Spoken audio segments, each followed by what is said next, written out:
Greetings, YouTube. LMS Tactical here. This is going to be a message to on-duty police officers. The rest of you can feel free to listen in. And this comes from me. Those that are new to the channel, let me just tell you that I'm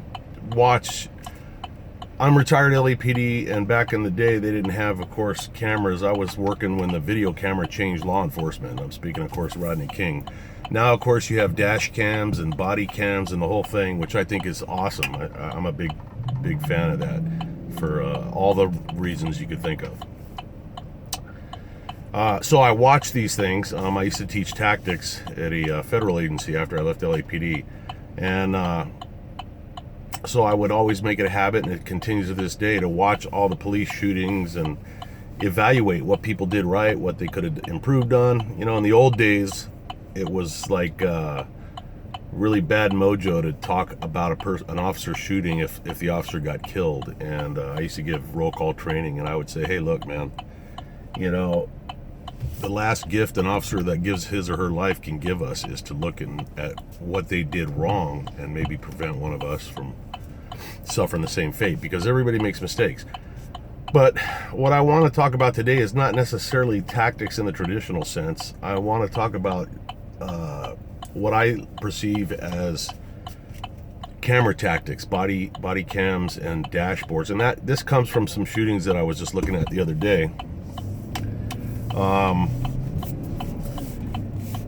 And I'm sure they teach you this. I got to believe that this is taught. And I'm not stupid. I've been in shootings. I understand that, you know, you could practice things one way and think about it, but when the shit hits the fan, it's a little bit different. But I also know that when you tell yourself repeatedly over and over again what you're going to do in a life-threatening situation, you will go on autopilot, and 9 out of 10 times you will do just that. And I've experienced that. I mean, I was reloading, hit the help button, did all kinds of shit without any conscious thought of it. And I believe that works with being aware of that you're being filmed. And there's going to be cop haters that jump up here and say, oh, look at them trying to cover for the dirty cops. You and I know better. That's not what I'm talking about. What I'm talking about is every time you drop the hammer, you're going to end up in court. There's just no two ways about it. You know, at the very least, you're going to end up in front of a review board, a shooting review board. Nowadays, you got civilian review boards and things that I didn't have to contend with. But having sat at a shooting review board, I know that every single time you pull the trigger has to be accounted for. You know, try doing that when you go through 20 rounds. I went through like 21 rounds, and they wanted to know what my thought process was for each round. And I think we were on number 8 or 9 when I said, look, I can make it easy for you. Every time I pull the trigger, I was trying to stop this guy from killing me. You know, but that's not good enough. You got to justify everything. And these days, you got to justify it a lot more than in my day. So the point of the video is to implore you and to try to embed in your memory to start thinking ahead of time before you get into a shootout or a deadly situation. Start trying to think about what you're not going to say. I've heard a number of cops on felony stops yell, you know, I will blow your ass away, motherfucker. I will kill you today. I will injure. And don't get me wrong, I used to do the same thing. I mean, I get that. That's you know, verbal judo in a sense. I mean, you want to let a guy know you're serious about it.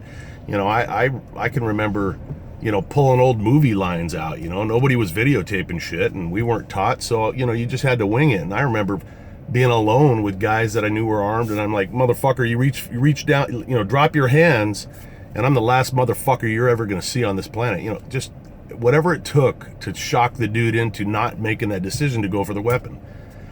But as I've seen on these videos, oftentimes you'll give those warnings, and you'll try to do that psyop on them, let them know you're not fucking around. And then you end up, because of their actions, being forced to drop the hammer.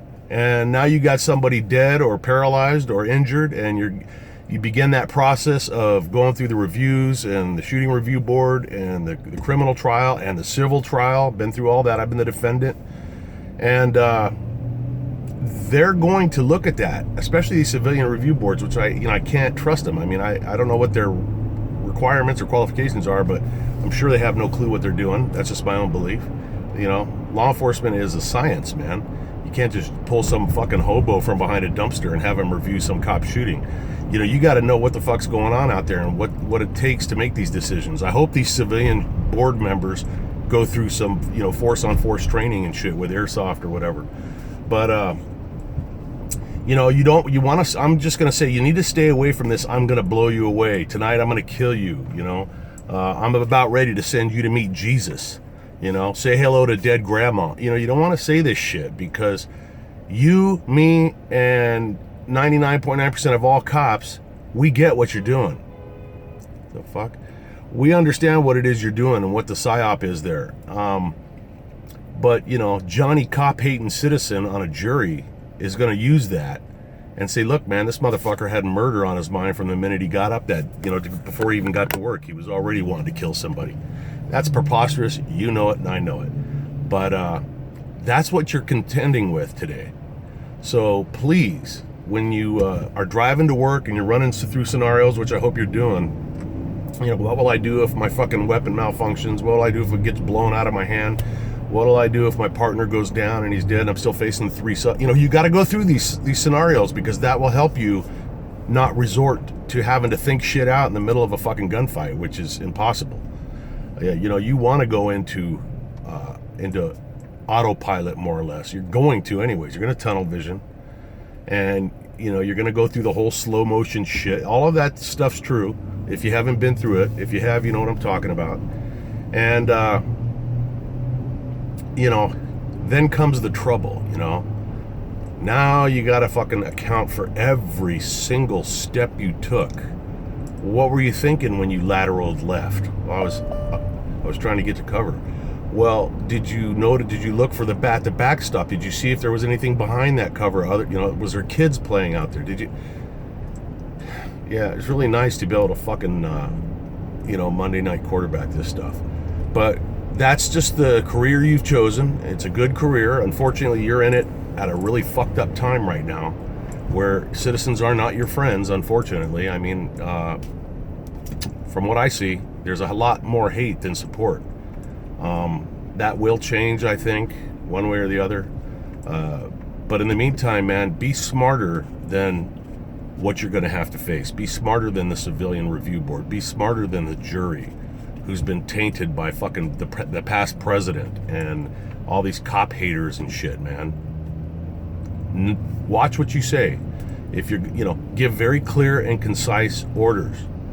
And for the love of God, don't approach people until you got all hands accounted for. If there's fucking 2 heads, you better see 4 fucking hands. Hopefully you got a partner. You're not working elk or by yourself. Yeah.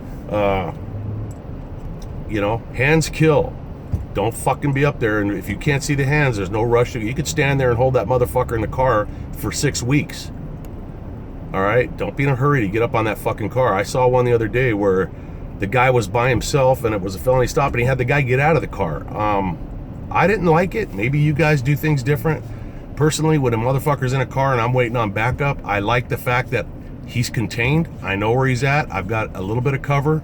I can get it behind other cover if I need to, if there's, you know, walls or tree, whatever. But, fuck am I? You know, don't be in such a hurry to give resolution. And last but not least, since we're talking police stuff, I do this every time we talk about police shootings and such. When things turn to shit, as they always do, don't be so quick to get on the fucking radio. This is my opinion. You don't have to follow it. My advice is get the fucking thing done. Make sure everything's code 4, because I've seen guys while rounds are still fucking flying and they're broadcasting on the radio. Officer needs help, shots fired. That's great. I mean, that's great that you want help, and that's great that you want to let people know. But while your brain is thinking about what to say on that fucking radio and it's telling your hand to squeeze the mic, you're taking away fucking brain power that could be fucking putting rounds on target, that could be searching and scanning out additional threats, that could be finding a better source of cover. You know, I'm a big believer of when I get on the radio, it should be fucking a code 4 situation. If I can help it, it's not always going to work out that way. But I'd rather broadcast, you know, officer needs assistance, shots fired, 2 suspects down, send RA units.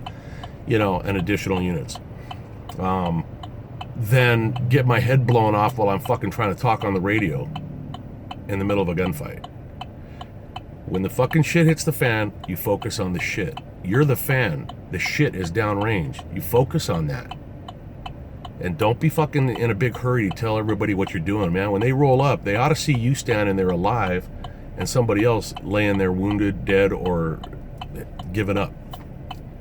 All right, so anyways, that's my 2 cents, man. I hope you guys are doing good. Stay safe out there, man. You're in a fucking... look, man. You're cops. You're the good guys. Don't forget that. Don't let these cocksuckers that are... it's really in vogue right now to hate cops. Don't let that taint the way you feel about your career. You're what stands between all the weak people, which most people are, and all the wolves that are out there. And... if the fucking sheep don't realize that you're out there for their benefit, fuck them. You're still earning your way to fucking heaven. So anyways, stay safe. LMS Tactical. I'm out.